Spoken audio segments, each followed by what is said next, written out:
খুব তাড়াতাড়ি আসছে আমাদের রিদম এন্ড বিটস ইউটিউব পেজে শিবরাত্রি উপলক্ষে নাচের ভিডিও। গাছের থেকে ফুল পেড়ে মালা গেঁথে নেওয়ার পরে এই দেখো দাদা কি বলছে। 5 টাকা 5 টাকা শিবরাত্রি উপলক্ষে।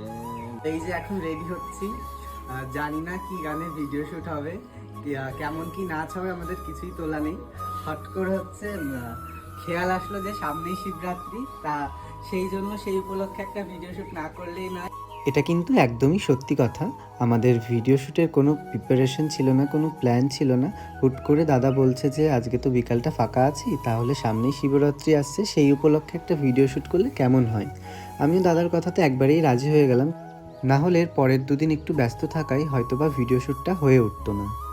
খুব তাড়াতাড়ি আমার মেকআপটা কমপ্লিট করে নিয়েছিলাম, একদম হালকার উপরে মেকআপটাকে রেখেছিলাম, কারণ খুব একটা হেভি বেস আমার পছন্দ না।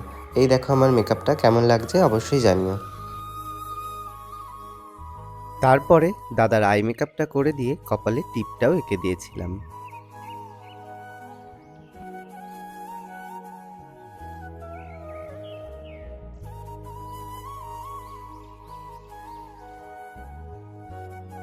আমরা তখন প্রায় রেডি, কিন্তু আমরা তখনও ডিসাইড করে পারিনি যে কি গানে নাচ হবে। আচ্ছা, আমরা এত সুন্দর তো রেডি হয়ে গেলাম, আমাকে বলো তো গানটা কি গান হবে? কিছু একটা শিবের মানে তুমিও ঠিক করোনি? এইদিকে আছে কোন একটা করে দেবো। এইদিকে লোকেশনে চলে এসেছি। ও লোকেশন বলতে কি, একদমই তো এই যে বাড়ির পিছনে বাঁশবাগান। ভিডিও শুট করতে বাঁশবাগান না, পুকুর পাড়ে। কি এই যে হলো রকি, ওকে ডেকেছিলাম ভিডিও করে দেওয়ার জন্য। ও হাফ প্যান্ট পরে থাকায় লজ্জা পাচ্ছিল ক্যামেরার সামনে আসতে, আর বলছিল যে আমাকে ব্লগে নিস না। এই যে একটা লোকেশন, খালি লাইটের অভাবে জায়গাটা বাদ দে তো, ওই হুট করে করা আবার লাইট সেটআপ। এই দেখো আমরা তখন লোকেশনে গিয়ে নাচ তুলছি, দাদা করছে আর আমি বলছি বাবা এত কিছু। তারপরে আমাদের ভিডিও শুট স্টার্ট হয়ে গেল। এখানে মাঝে কয়েকটা সোলো পার্ট নিয়ে নেওয়া হয়েছিল দাদার আর আমার সোলো পার্টের পরে দাদার সোলো পার্ট হচ্ছিল এখানে, আর আমি নিচে ভিডিও বানাচ্ছিলাম। একটা 3-4 মিনিটের ভিডিওর পেছনে এত পরিমাণে খেটেও যখন ফাইনাল রেজাল্টটা ভালো আসে না, তখন কিন্তু আমাদের সকলের মনটা খারাপ হয়ে যায়।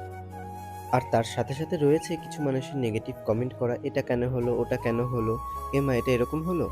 যাকগে, সেই কথায় আর নাই বা গেলাম। তারা তো আর এটা দেখতে পারে না সেই ভিডিওটার জন্য আমরা কতটা খাটনি করি, সেই ভিডিওটার পিছনে আমরা কতটা এফোর্ট দিয়ে থাকি। এখানে আমাদের ভিডিও করে দিচ্ছিল যে রকি, ও প্রথমে পুকুরের হাঁটু জলে নেমেছিল, কিন্তু সেখান থেকে ভিডিও ভালো আসছিল না বলে ও একদম বুক সমান জলে নেমে ভিডিওটা করে। এই টেকটার সাথেই শেষ হয়েছিল আমাদের ডুয়েটের ভিডিও শ্যুট। তারপরে আমি ছোট্ট একটা রিলস ভিডিও শ্যুট করে নিয়েছিলাম। ফাইনালি আমাদের ভিডিও করা ডান হয়ে গেছে। এবার আমাদের ফাইনাল আউটপুটটা কেমন হলো দেখতে গেলে তোমাদের রিদম এন্ড বিটস ইউটিউব চ্যানেলে চোখ রাখতে হবে, আর তার সাথে সাথে আসছে আমার প্রোফাইলে আমার রিলসগুলো, ভ্লগগুলো। তো সবাই ফলো করে দিও। টাটা।